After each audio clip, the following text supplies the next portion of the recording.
છું જર્નાલ કંટી અને આપ આજે ખાસ શો જોઈ રહ્યા છો કોમોડિટી રિપોર્ટ. એમાં હું આપનું સ્વાગત કરું છું. તો આ સપ્તાહે એગ્રી કોમોડિટીઝની આપણે વાત કરવાના છે. કોટન ઇન્ડસ્ટ્રીમાં આપણે જે રીતે જોઈ રહ્યા છે કોટનનો મોટા પાયે ઇમ્પોર્ટ થતો દેખાઈ રહ્યો છે અને જેને કારણે આપણી સ્થાનિક ઇન્ડસ્ટ્રી ચિંતામાં લાગી રહી છે, જેના માટે સીએઆઈ દ્વારા રજૂઆતો પણ કરવામાં આવી છે.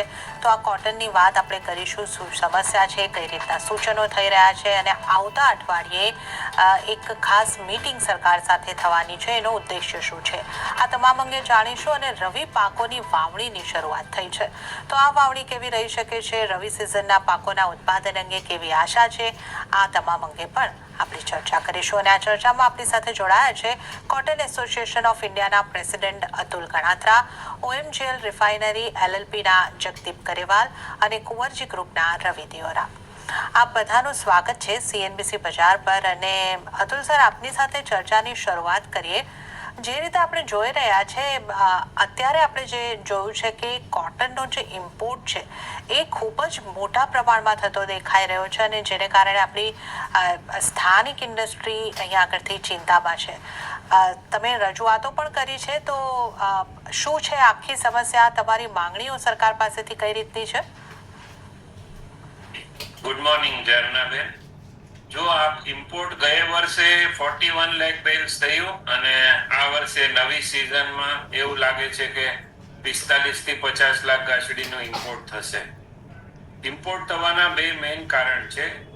ગયા વર્ષે આખું વર્ષ સીસીઆઈએ ભાવ વર્લ્ડ માર્કેટ, ગ્લોબલ માર્કેટ કરતાં બહુ ઊંચા ભાવ રાખતા મિલોએ ઇમ્પોર્ટ કોટન સસ્તું હતું એટલે ઇમ્પોર્ટ કરી લીધું.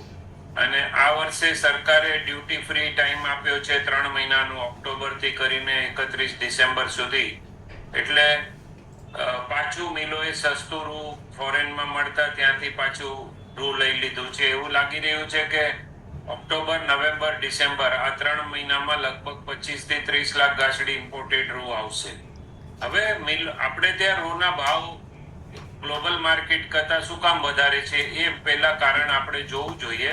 એનું કારણ છે કે સીસીઆઈ જે એમએસપી છે, ગવર્મેન્ટ દર વર્ષે એમએસપી વધારતી જાય છે. હવે આ વર્ષે એમએસપી છે 8,100 રૂપિયા અને સીસીઆઈ લગભગ 1 કરોડ ગાંસડી એમએસપી પર લે છે.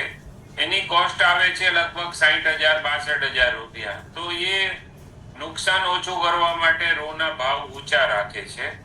આખું વર્ષ રૂનો સંગ્રહ ગોડાઉનમાં કરી રાખે છે, એને લીધે પાછું એને વ્યાજ વીમાના 5,000 રૂપિયા પર કેન્ડી લાગે છે.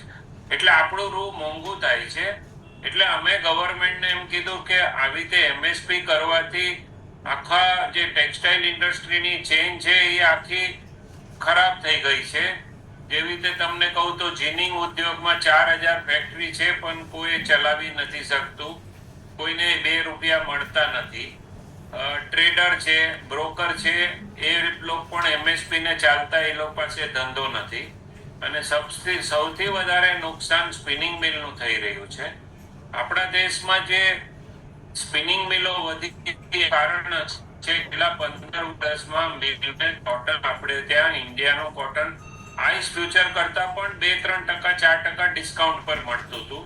એટલે હમણાં આઈસ ફ્યુચર છે લગભગ 65 સેન્ટ, એનો ભાવ થાય 45,000 રૂપિયા. એટલે 45,000 જો આઈસ ફ્યુચર હોય તો મિલોને 42-43,000 રૂપિયામાં રૂ મળતું. એટલે આપણે ત્યાં ઘણી બધી મિલો આવી અને આજે છેલ્લા 2 વર્ષથી આપણું રૂ આઈસ ફ્યુચર કરતા 15 સેન્ટ ઊંચામાં મળે છે. એટલે મિલો બી તકલીફમાં છે. આખી ટેક્સટાઇલ ચેન આ એમએસપી ની ખરીદીથી મુશ્કેલીમાં છે. એટલે અમે ગવર્મેન્ટને લેટર લખ્યો છે કે આ એમએસપી ની પરચેસ તમે કરો છો ફાર્મરના બેનિફિટ માટે. પણ ગયા વર્ષે 1 કરોડ ગાંસડી સીસીઆઈએ ખરીદી એટલે લગભગ 30% ફાર્મરને એનો ફાયદો થયો. પણ એમાં એકચ્યુઅલી ખાલી 10% ફાર્મરને જ એનો બેનિફિટ મળ્યો, 90% ફાર્મરને એમએસપી નો ફાયદો થતો નથી. તો પછી આ સ્કીમ ચલાવીને આટલું નુકસાન કરીને આખી ટેક્સટાઇલ ચેઇનને આપણે શું કામ હાનિ પહોંચાડી રહ્યા છીએ? એના કરતા જો તમે ડાયરેક્ટ ટ્રાન્સફર ફાર્મરના એકાઉન્ટમાં કરશો, 500 રૂપિયા પર ક્વિન્ટલે જો તમે 500 કે 700 રૂપિયા દરેક ફાર્મરને પણ આપશો તો હમણાં જેટલો એમએસપી માં તમને લોસ થાય છે એના કરતા ઓછા પૈસામાં કામ પતી જશે. ફાર્મર બી વધારે ફાર્મરને દેશમાં 60 લાખ ફાર્મર ખેતી કરે છે, એમાં 40-50 લાખ ફાર્મરને ફાયદો થશે. અને ઇન્ડસ્ટ્રી જે હમણાં મરવાના વાકે પડી છે, જીનિંગ ઉદ્યોગ અને ટ્રેડર, બ્રોકર અને સ્પિનિંગ મિલ, એ પાછી વિન વિન સિચ્યુએશનમાં આવી જશે. એટલે લેટર લખ્યો છે ગવર્મેન્ટ તરફથી બી, એમાં સારો ઉત્સાહ દેખાઈ રહ્યો છે. અને એવું લાગે છે કે આવતા વીકમાં કે એકાદ મહિનામાં આના પર કંઈક નિવેડો આવશે. જી ઝરનાબેન. ઓકે, તો આ આપણે અહીંયા આગળથી એક આખી સમસ્યા જે છે એને જોઈ રહ્યા છે. રવિજી, જે રીતની કિંમતો અહીંયા આગળથી ચાલી રહી છે કોટનની, આજે ભારતનું રૂ અહીંયા આગળથી મોંઘું થતું દેખાઈ રહ્યું છે અને સામે ઘણું બધું ઇમ્પોર્ટ છે, આપ કઈ રીતે જોઈ રહ્યા છો આ આખી સમસ્યાને?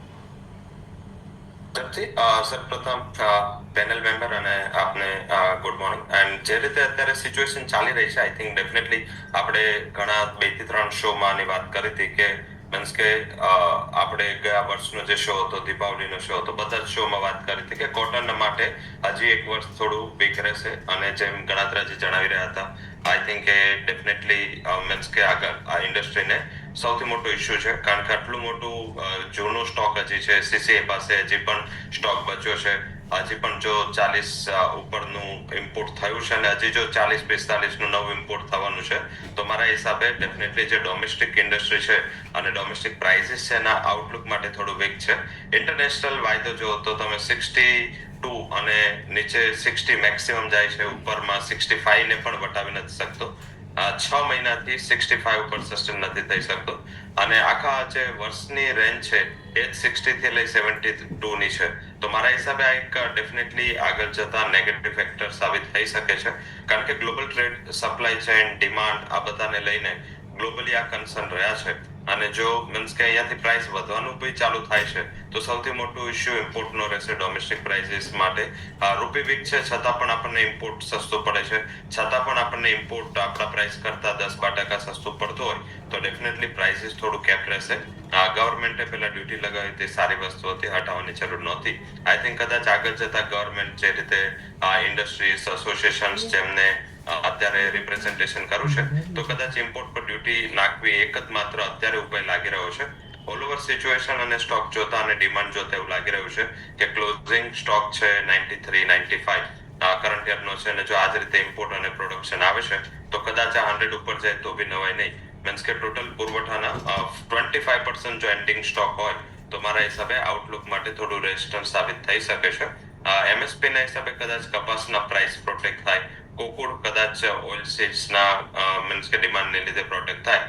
બટ ગાસડી છે, કોટન છે, ત્યાં કરંટ ફંડામેન્ટલ ઉપર 26,000 ઉપર જવું થોડું મુશ્કેલ દેખાઈ રહ્યું છે. ઓકે, તો અહીંયા આગળથી આપણે જે રીતે વાત કરી રહ્યા છે કે કોટનનું આઉટલુક અહીંયા આગળથી થોડું નબળું બનતું દેખાઈ રહ્યું છે. જગદીપજી, તમે કઈ રીતે જોઈ રહ્યા છો આપણા જે રીતે આંતરરાષ્ટ્રીય બજારમાં કિંમતો અત્યારે ચાલી રહી છે અને ભારતીય બજારની પેરિટીની વાત કરીએ તો કઈ રીતે છે અને આગળ કોટન માટે આપ કઈ રીતની સ્થિતિ જોઈ રહ્યા છો?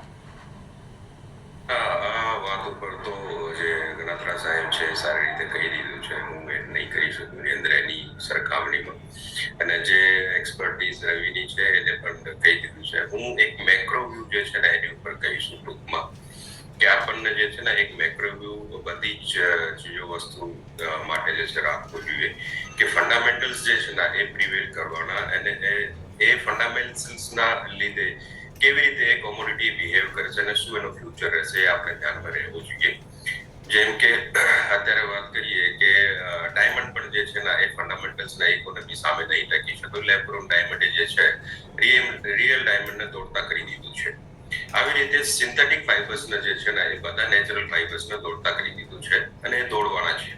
તો જ્યાં સુધી સિન્થેટિક ફાઇબર્સ જે છે ને એની અંદર દરરોજ જે ડેવલપમેન્ટ થઈ રહી છે, ઇકોનોમિક્સ અને ફીલ, સ્ટ્રેન્થ, બધી ક્વોલિટી પ્રમાણ ઉપર સિન્થેટિક ફાઇબર્સ છે બધા નેચરલ ફાઇબર્સને ખૂબ જ કોમ્પિટિશન આપી રહ્યું છે. અને ઇકોનોમિક્સમાં એના કરતા સારી પરફોર્મન્સ ઇન્ડસ્ટ્રીને, કન્ઝ્યુમર્સને ડિલિવરી કરી રહ્યું છે. તો આહિસ્તા આહિસ્તા જે છે હું જોઈ રહ્યો છું કે જ્યાં સુધી પ્રોડક્શનની વાત કરીએ તો જ્યાં આગળ જે છે ઓછા ખર્ચમાં પ્રોડક્શન થઈ જાય એ બાજુ શિફ્ટ થઈ જવાની બધી ક્રોપ્સ. અત્યારે આપણે વાત કરીએ તો બ્રાઝિલ એક્સપોર્ટ કરી રહ્યું છે સૌથી વધારે. કેમ? એમને પોસાશે એ પ્રોડક્શન આ ભાવે. આપણે ખેડૂતોને ન પોસાય તો એ ઘટતું જ જવાનું છે. અને એ જે છે અત્યારની ઇકોનોમિક્સ ને આપણે જોઈએ તો એ ટ્રેન્ડ ચાલુ રહેવાનું છે. ઇન્ડિયા નેટ ઇમ્પોર્ટર થઈ ગયું છે અને આગળ જતા નેટ ઇમ્પોર્ટર રહેશે. એ મારી જે છે ને ટૂંકમાં વાત છે.